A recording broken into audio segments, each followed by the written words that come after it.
قرآن پاک کی ایک صورت ہے جس کے بارے میں نبی پاک علیہ الصلوۃ والسلام نے بھی ہمیں گویا انکریج کیا. اللہ کے حبیب علیہ الصلوۃ والسلام فرماتے ہیں تم میں سے کوئی طاقت رکھتا ہے کہ روزانہ 1000 آیتوں کی تلاوت کرے؟ صحابہ کرام نے عرض کی کہ حضور اس کی طاقت کون رکھتا ہے کہ ڈیلی 1000 آیتیں پڑھے؟ نبی پاک علیہ الصلوۃ والسلام نے فرمایا کیا تم روزانہ الہاکم التکاثر پڑھنے کی طاقت نہیں رکھتے؟ یعنی اس کا مطلب یہ ہوا کہ کوئی سورہ تکاثر پڑھ لے تو اس کو 1000 آیتیں پڑھنے کا ثواب ملتا ہے. یعنی صرف تلاوت کا ہی اتنا ثواب ہے. انڈرسٹینڈنگ کی بات تو اور ہے. اتنی میرا خیال ہے شاید 1.5 منٹ نہیں لگے گی سورہ تکاثر پڑھنے میں.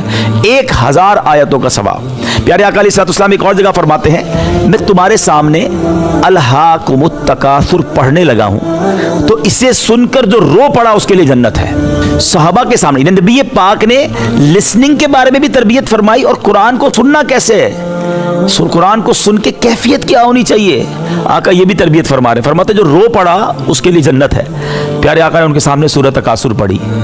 بعض صحابہ کرام رو پڑے اور بعض کو رونا نہیں آیا. صحابہ کرام نے پھر عرض کی کہ حضور ہم نے تو بہت کوشش کی ہمیں رونا نہیں آیا. نبی پاک نے فرمایا میں دوبارہ پڑھتا ہوں تمہارے سامنے, اب جو رو پڑا اس کے لیے جنت ہے, اور جسے رونا نہ آئے تو وہ رونے جیسی صورت بنا لے. یعنی پیارے آقا نے گویا وہ طریقہ بھی بتایا کہ جب قرآن میں اللہ کی وہ آیتیں جس میں آخرت کی یاد ہے, جس میں ہماری زندگی کو سنوارنے کا ذکر ہے, عذاب کی باتیں, تو وہاں آپ کی کیفیت کیا ہونی چاہیے. ہمیں تو پتہ ہی نہیں ہوتا امام صاحب کیا تلاوت کر رہے ہیں. ہم نماز بھی پڑھ رہے ہوتے ہیں پتہ نہیں ہوتا امام صاحب نے آج کیا تلاوت کی ہے. بس ٹھیک ہے ہاتھ باندھ کے کھڑے سن لیا بس ٹھیک ہے, کیونکہ انڈرسٹینڈنگ لیول نہیں ہے. سنیے پیارے آقا علیہ الصلوۃ والسلام نے اس کے بعد تلاوت فرمائی اور کچھ صحابہ نے, میں نے جس طرح بتایا کہ آنسو بہائے. اب یہ آیت میں پہلے اس کی تلاوت کر دیتا ہوں پھر میں اس کا ترجمہ بتاتا ہوں. بسم اللہ الرحمن الرحیم. الہاکم التکاثر حتی زرتم المقابر کلا سوف تعلمون ثم کلا سوف تعلمون کلا لو تعلمون علم الیقین لترون الجحیم ثم لترونها عین الیقین ثم لتسألن یومئذ عن النعیم. میرا خیال ہے مجھے 1.5-2 منٹ لگے. 1000 آیتوں کا ثواب ہے اس کو تلاوت, صرف تلاوت کرنے کا. اب میں اس کی ترجمہ تفسیر تو بعد میں بتاؤں گا, لیکن اتنی سی دیر میں اتنی ساری نیکیاں کمائی جا سکتی ہیں, کاش ہم یہ سمجھنے والے بن جائیں. اب ذرا اس کا ہم تھوڑا سا ترجمہ سنتے ہیں. الہاکم التکاثر حتی زرتم المقابر. زیادہ مال جمع کرنے کی طلب نے تمہیں غافل کر دیا یہاں تک کہ تم نے قبروں کا منہ دیکھا. انسان کوشش کرتا رہا کہ اور ڈیولپمنٹ اور آگے بڑھنا ہے, اور اسی پورے چکر کے دوران حتی زرتم المقابر, تم نے تو قبروں کا منہ دیکھ لیا, چلے گئے دنیا سے سب چھوڑ کر. یعنی یہ ایک ہی لائن جو ہے نا 2 آیتیں, اس سے سمجھے فلسفہ ہی بیان کر دیا نا کہ تمہاری زندگی کس کام میں گزری اور تمہاری اینڈنگ کیا ہے. تم نے جانا کدھر ہے. 2 گز کی قبر ہے, اس میں صرف لٹھے کا کفن ہے, کوئی تجوری نہیں ہے قبر میں, کوئی جیب نہیں ہے کفن میں, خالی ہاتھ جانا ہے. اور اسٹرگل کیا ہے؟ الہاکم التکاثر, بس اور بڑھ جائے. 1 بنگلہ ہے, 2 کوٹھیاں, 1 گاڑی ہے, 2 گاڑی, 1 فیکٹری ہے, 2 فیکٹری. حتی زرتم المقابر, اینڈ آف دا ڈے تم پہنچ گئے اپنی قبر کے اندر. اللہ اکبر. اب اس کے بعد نبی پاک علیہ الصلوۃ والسلام کی ایک حدیث سنیے. بندہ کہتا ہے میرا مال میرا مال. آقا فرماتے اس کے لیے تو اس کے مال سے صرف 3 چیزیں ہیں جو اس نے کھا کر فنا کر دیا, کھا لیا اس نے. سیکنڈ, اس نے پہن کر بوسیدہ کر دیا. اور نمبر 3, کسی کو دے کر اچھے کام میں خرچ کر کے آخرت کے لیے ذخیرہ کر دیا. اس کے سوا تو جو ہے وہ جانے والا ہے اور وہ ان لوگوں کے لیے چھوڑنے والا ہے, کیونکہ ہمارا تو مال نہیں بچے گا, جب ہم مر جائیں گے وہ تو پیچھے رہ جائے گا. میرا تو وہ جو میں نے کھا لیا, پہن لیا یا آگے بھیج دیا, آگے ڈپازٹ کر دیا. لیکن ہم اس چیز کو بھول جاتے ہیں. اچھا, پیارے آقا علیہ الصلوۃ والسلام نے بہت ساری حدیثوں میں ہمیں بہت کچھ سمجھایا. ایک بار پیارے آقا نے حب جو مال اور عزت کی جو لالچ ہے نا اس کو کس طرح بیان کیا. حب مال اور حب یوں سمجھے کہ جا ہوتی ہے, لوگ عزت کریں, میری واہ واہ ہو جائے. آقا فرماتے ہیں کہ 2 بھوکے بھیڑیوں